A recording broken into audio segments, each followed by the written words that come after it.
सुप्रभात बच्चों।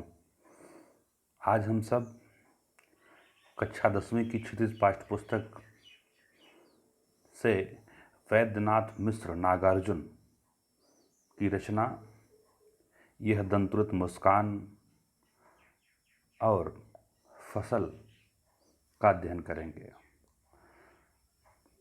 आइए सबसे पहले थोड़ा सा कवि के विषय में जान लेते हैं। नागार्जुन जी का जन्म बिहार के दरभंगा जिले के सतलखा गांव में सन 1911 में हुआ। उनका मूल नाम वैद्यनाथ मिश्र था।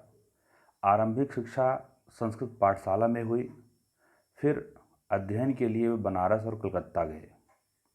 1936 में वे श्रीलंका गए और वहीं बौद्ध धर्म में दीक्षित हुए। 2 साल प्रवास के बाद 1938 में स्वदेश लौट आए। घुमक्कड़ी और अक्खड़ स्वभाव के धनी नागार्जुन ने अनेक बार संपूर्ण भारत की यात्रा की। सन 1998 में उनका देहांत हो गया।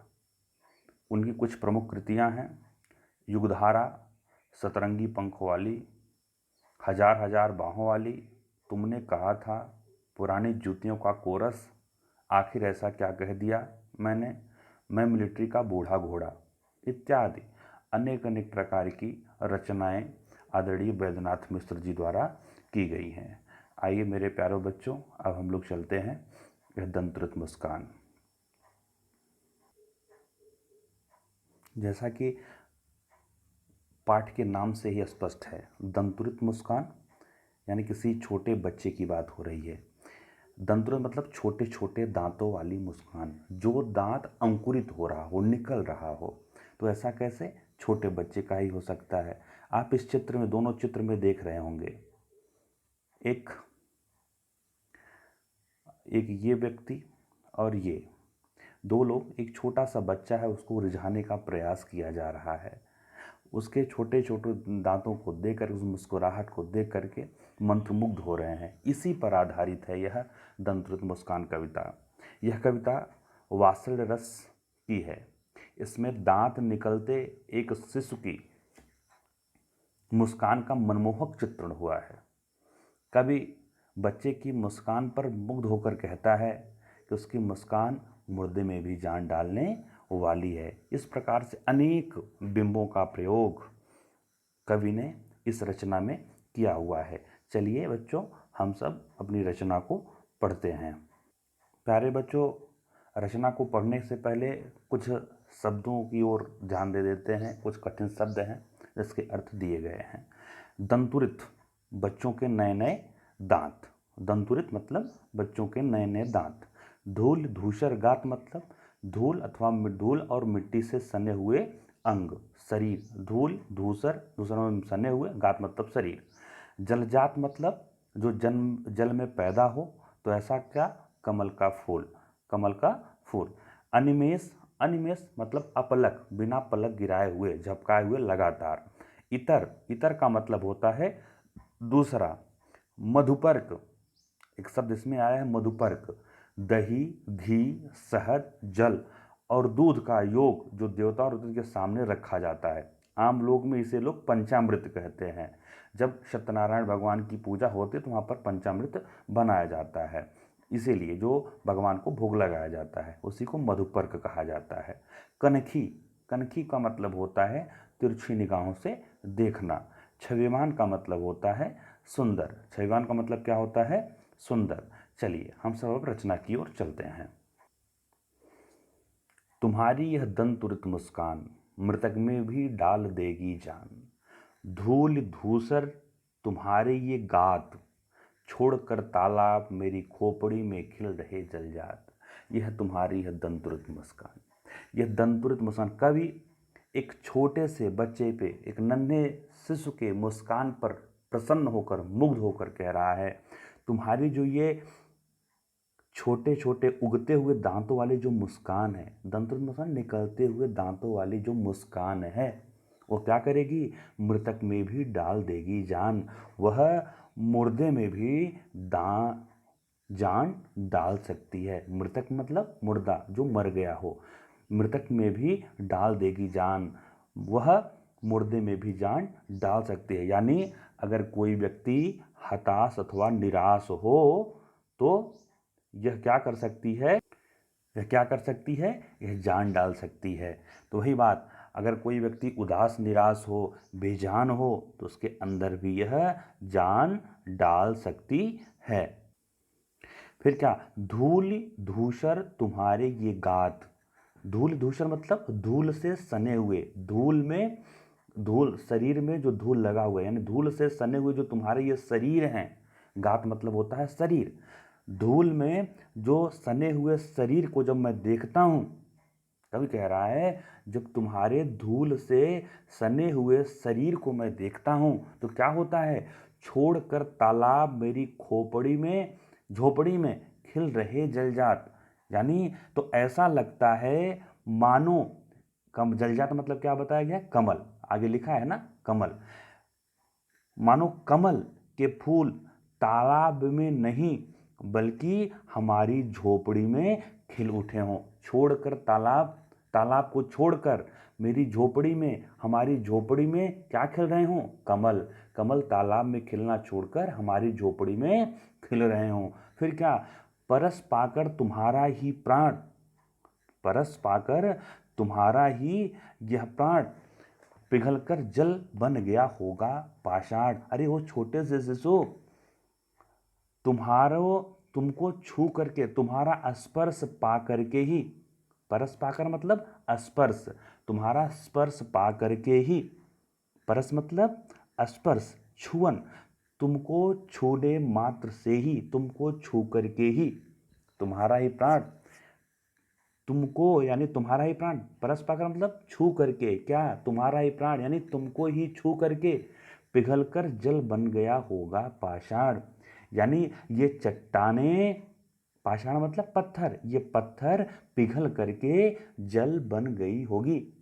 यानी जो बच्चे की मुस्कान होती है, जो बच्चे का मुस्कान होता है, वह कठिन से कठिन, कठोर से कठोर मनुष्य को पिघला सकता है, मुस्कुराने पर मजबूर कर सकता है। उसी की चर्चा यहाँ पर कवि ने की है। फिर क्या कहा कवि ने, छू गया तुमसे कि झरने लग पड़े शेफालिका के फूल, बांस था कि बबूल। छू गया कि तुमसे झरने लग पड़े शेफालिका के फूल। यहाँ शेफालिका एक प्रकार का पौधा होता है जिसमें सुंदर सुंदर वृक्ष, सुंदर सुंदर पुष्प लगे होते हैं।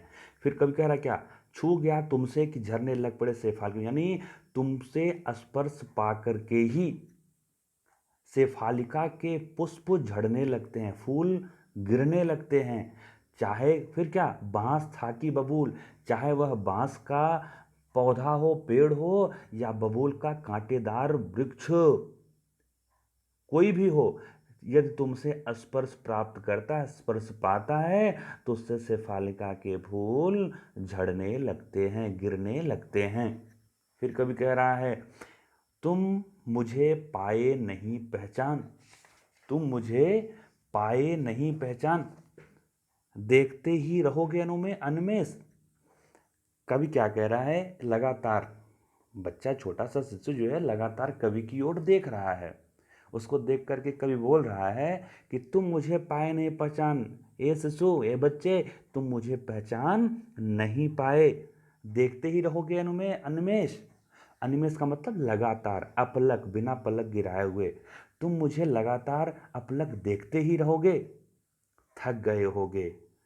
अब लगातार देखते रहने के कारण तुम थक गए होगे, आंख लूं मैं फेर, इसलिए मैं ही आंख, तुम आंख तो हटाओगे नहीं, इसलिए मैं ही अपनी आंख फेर लेता हूं ना।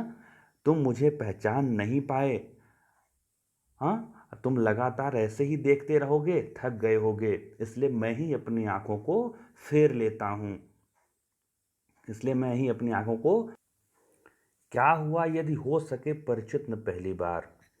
कभी बच्चे से कह रहा है, क्या हुआ यदि तुम मुझे पहली बार में नहीं पहचान पाए, क्या हुआ यदि हो सके परिचित न पहली बार, हम एक दूसरे से परिचय नहीं प्राप्त कर सके पहली बार, क्या हुआ उससे, यदि तुम्हारी माँ न माध्यम बनी होती आज, मैं न सकता देख मैं न जान पाता जान तुम्हारी यह दंतुरिस मुस्कान। यदि तुम्हारी माँ हम दोनों को आपस में न मिलाई होती, यानी यदि तुम्हारी माँ माध्यम बनी होती, आज किसके बीच माध्यम? कवि के और बच्चे के बीच का माध्यम कौन है? माँ।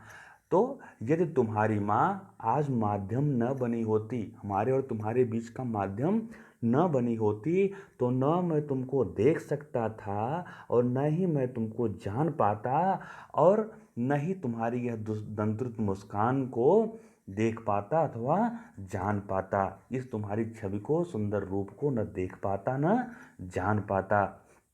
फिर क्या? धन्य तुम माँ भी तुम्हारी धन्य, तुम धन्य हो, धन्य तुम माँ भी तुम्हारी धन्य,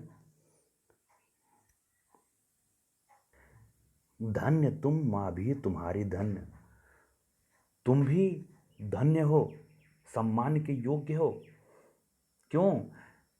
तुम्हारी अपनी मोहक छवि के कारण तुम धन्य हो, और तुम्हारी माँ भी सम्मान के योग्य है, जो तुम जैसे छविमान बच्चे को जन्म दिया, पाला। चिर प्रवासी मैं इतर मैं अन्य। चिर प्रवासी मतलब लगातार बाहर रहने वाला, दूर देश में रहने वाला। इतर मतलब दूसरा। चिर प्रवासी मैं तो चिर प्रवासी हूँ, लगातार बाहर रहने वाला व्यक्ति हूँ, और मैं तो दूसरा व्यक्ति हूँ। फिर क्या? इस अतीत से प्रिय तुम्हारा क्या रहा संपर्क? हे बच्चे, इस अतीत से तुम्हारा क्या संपर्क रहा है? इस अतिथि से, हे बच्चे, तुम्हारा क्या संपर्क रहा है? तुम्हारा क्या संपर्क है? उंगलियां माँ की कराती रही मधुपर्क। इस बीच माता की उंगलियां ही तुम्हें मधुपर्क का रसास्वादन कराती रही, मधुपर्क को खिलाती रही ना, मधुपर्क चटाती रही हैं। देखते तुम इधर कनखी मार, कनखी मतलब तिरछी नजर, तिरछे ढंग से। जब तुम मुझे तिरछी नजर से देखते हो, देखते तुम इधर कनखी मार, कभी कह रहा है छोटे बच्चे से, जब तुम मुझे तिरछी नजर से देखते हो, और होती जब की आंखें चार, और जब हम दोनों की, कवि की और बच्चे की, जब हम दोनों की आपस में आंखें मिलती हैं, जब तुम कनखी मारकर देखते हो और जब हमारी और तुम्हारी आपस में आंखें मिलती हैं, तब तुम्हारे दंतुरित मुस्कान, उस समय जो तुम्हारे छोटे छोटे दांतों से मुस्कुराहट निकलती है, मुस्कान निकलती है, वह मुझे बड़ी ही छविमान मतलब सुंदर लगती है, वह मुझे बड़ी ही सुंदर लगती है। जब मुझे तुम कनखी मार कर तिरछी नज़र से देखते हो, और जब हमारी और तुम्हारी आंखें आपस में मिलती हैं, तब जो वो मुस्कुराहट तुम्हारे चेहरे पर प्रकट होती है, वह मुझे बहुत ही सुंदर लगती है। कवि ने इस प्रकार से छोटे बच्चे की बड़ा सुंदर वर्णन अपनी इस रचना के माध्यम से किया है। मुझे उम्मीद है बच्चे आपको अच्छा लगा होगा। धन्यवाद। अगली कविता अगले वीडियो में